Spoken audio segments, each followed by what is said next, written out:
Next, we have Jose with American tacos.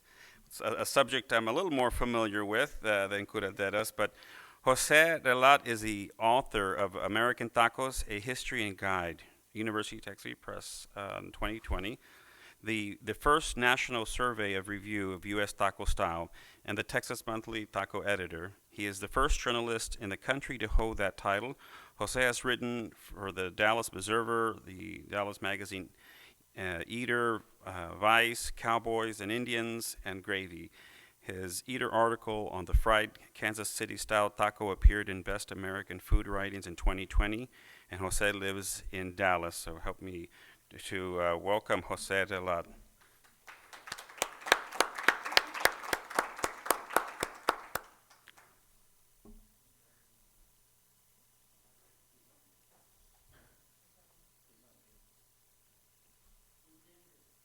Okay, I Okay. am unmuted. Thank you.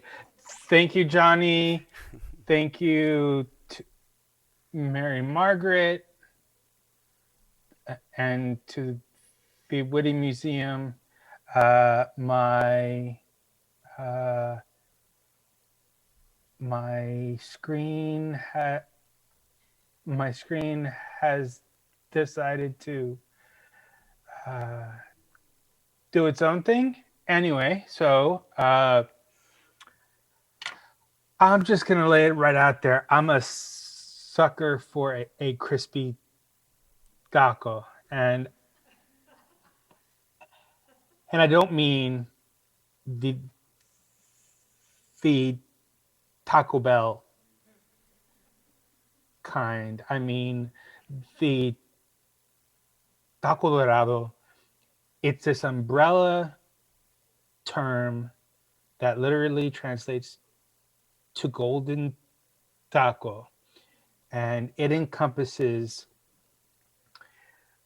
flautas, taquitos, the old-fashioned crispy taco, uh, tacos tapatios, uh, griddled crisp tacos, uh, and it is very Mexican. It is very Texan.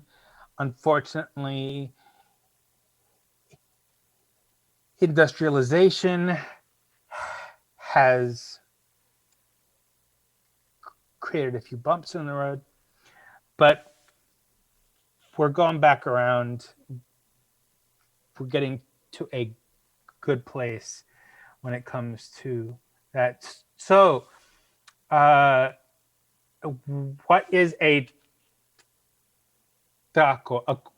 According to the Brownsville Herald in 1950, it had to be fried. Uh, of course, we know that's not true, but that was the prevailing theory. Uh, it was the Anglo theory, but it is rooted in Mexicanness. It's rooted in the before the political boundaries were formed, and so I'm gonna move on.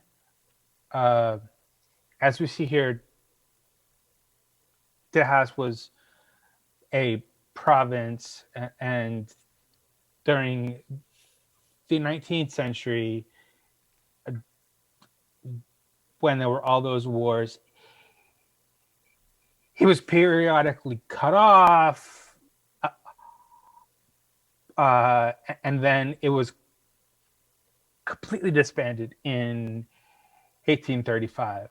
Throughout all that, we get the taco, but the earliest descriptions are a little, can I say, messy, because there's a, there's only theories. There's no real uh, confirmed uh, historical description of the taco until till the 18th century. But one theory is that it's pre-Hispanic, and Moctezuma shared it with Cortés. There are etymological theories, but what we do know is that early recipes required frying. As we'll see here. And so, and you could put anything in there. That remains true today. Crispy tacos also come looking like little taco salads, like this place, Manuel's in Odessa, which was founded in 1947. Pretty much looks the same as it did in 1947. At the beginning, at the first location and the last location for these crispy or crunchy tacos are on the border. Now, what's interesting about the border is that every borderland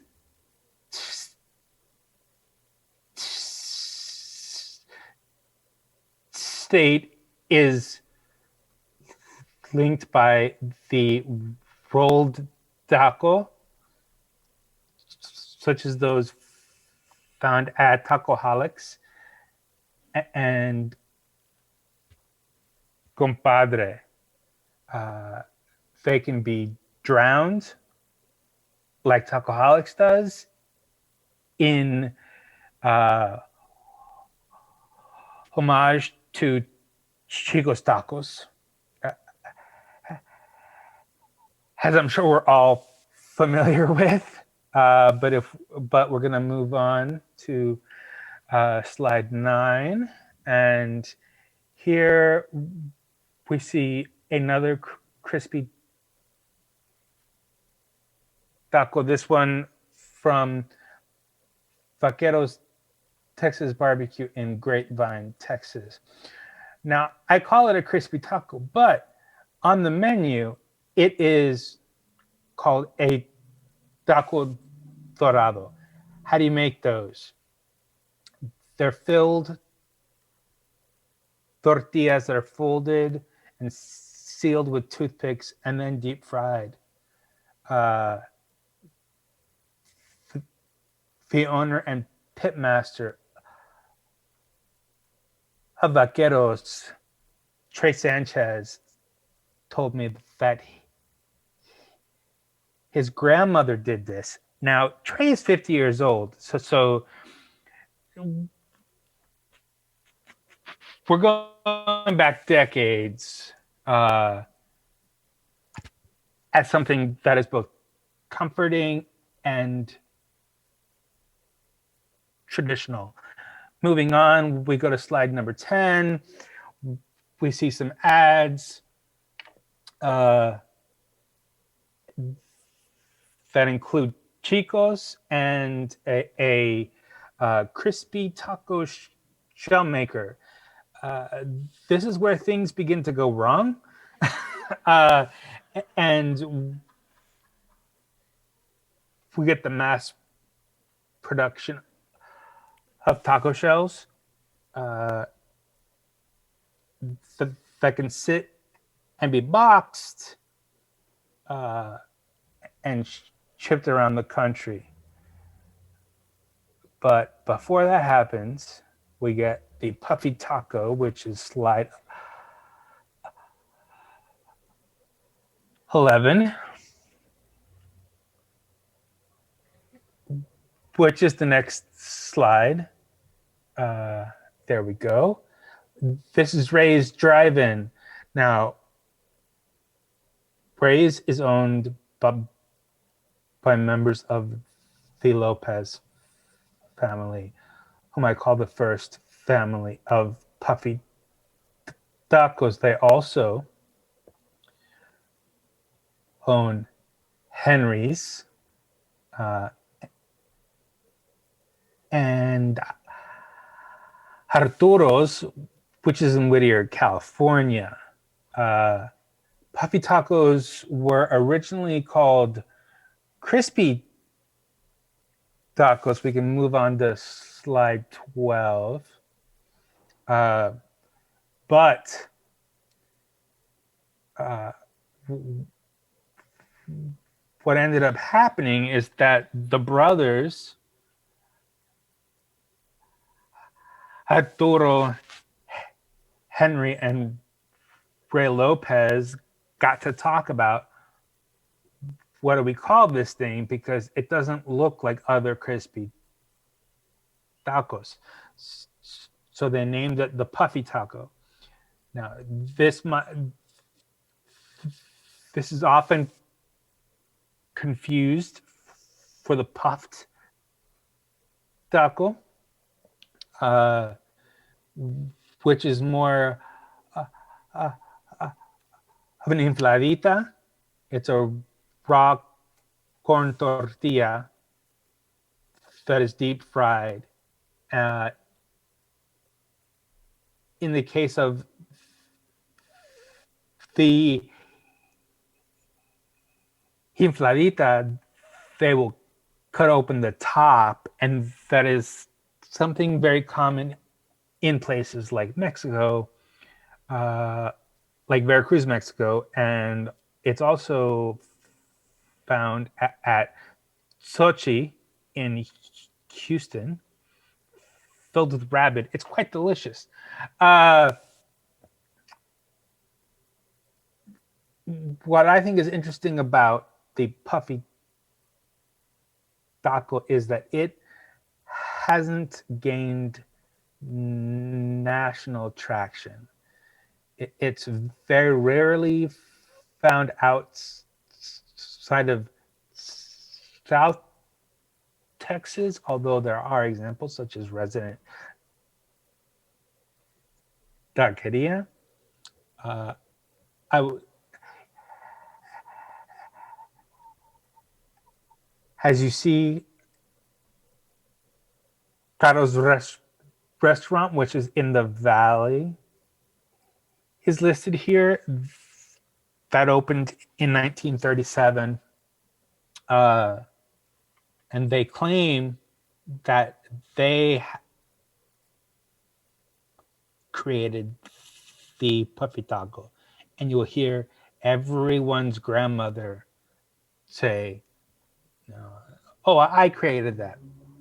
Or people will say, my my grandmother created that. There aren't any historical documents to confirm that, to support that. Again, part of the problem is the naming. Uh, and now the trademark for the word puffy taco belongs to the Lopez family. Uh, and I'm actually zipping through here, so I will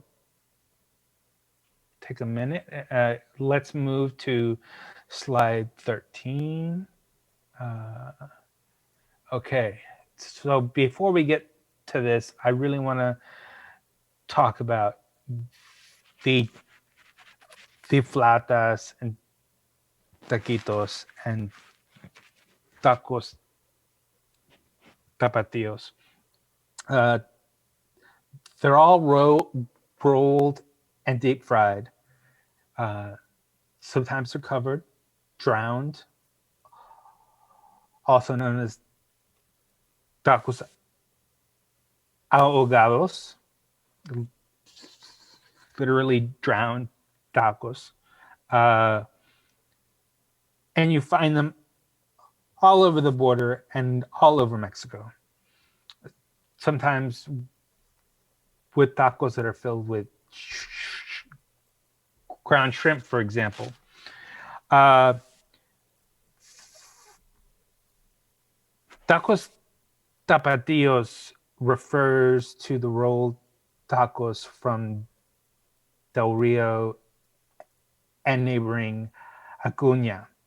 However, Tapatio doesn't have any geographic uh, uh, link to Del Rio because Tapatio refers to someone from Guadalajara, which is 15 hours away. Why gain that name? I don't know, but it is popular from the border up Highway 277 to San Angelo. So now I am going to talk about the future. And once again, we see the tacos dorados from Vaqueros. This is an homage to the pitmaster's grandmother, and it is something that is becoming more popular. Frying to order, getting back to the roots of what is Texas Mexican. The prefab shells are disappearing from restaurant menus, from taqueria menus, trucks. All that's being done by hand. Once I heard someone yelling, "Ow, ow, ow," after I ordered crispy tacos. While I felt bad for the cook, I actually smiled because I knew that meant that they were frying them by hand. So this sort of craftsmanship really is the future. And we are reclaiming it in much like people of like women have turned around the phrase chingona to something empowering.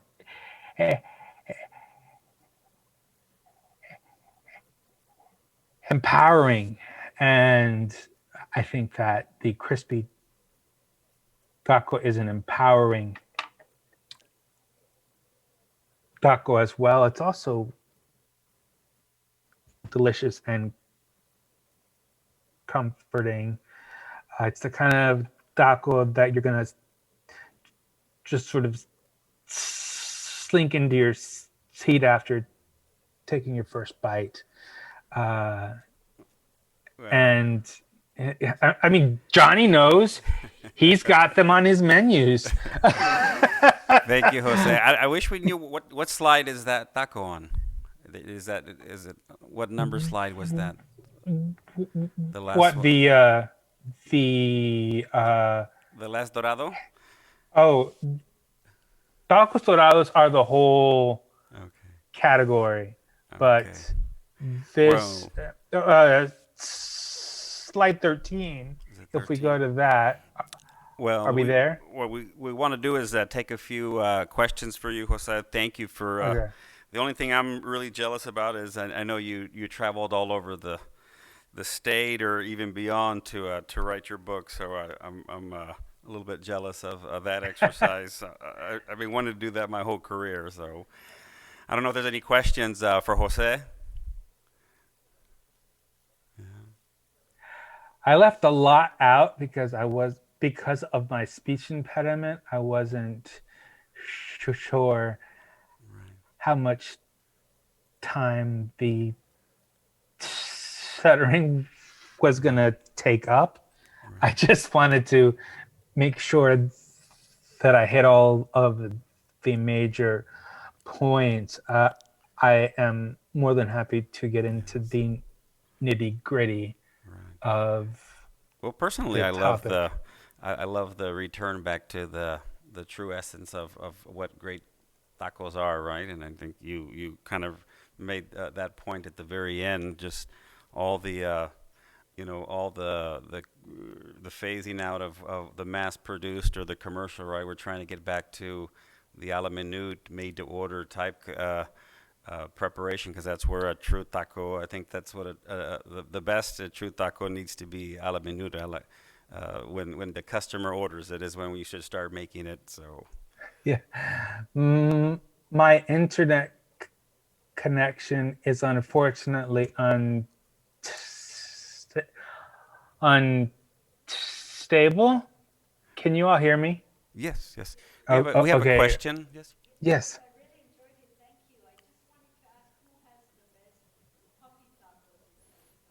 Wow, the best puffy taco, Jose?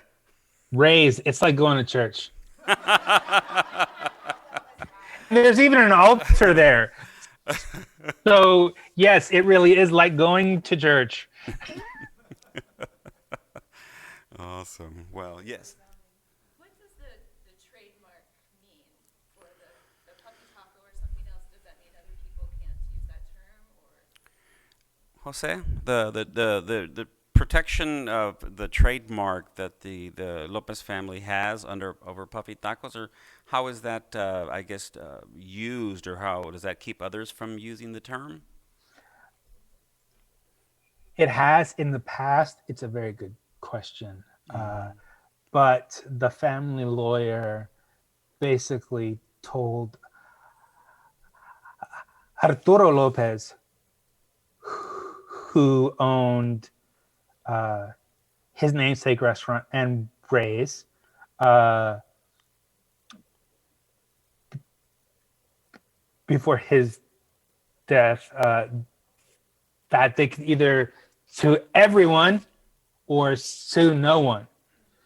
Uh, what they ended up doing is selectively uh, bullying. And so you'll see puffed tacos, which Hmm. adds to the confusion. In Los Angeles, there's a restaurant called Bar Hama, owned by a native San Antonian who called his offering puffy tacos. But after a phone call and some letters, decided to change Right. the name. Uh, but for now, it's taken over. No one's going to get sued. Awesome. Well, thank you, Jose, so much. I look forward to catching up. I know it's been a while since we've talked, but I'm still gonna be quite jealous as I read your book, because I picked it up too. It's been a while that I've been trying to buy it. So, thank you Oh, so thank much you. for the presentation. Gracias, Thank Jose. you. Thanks.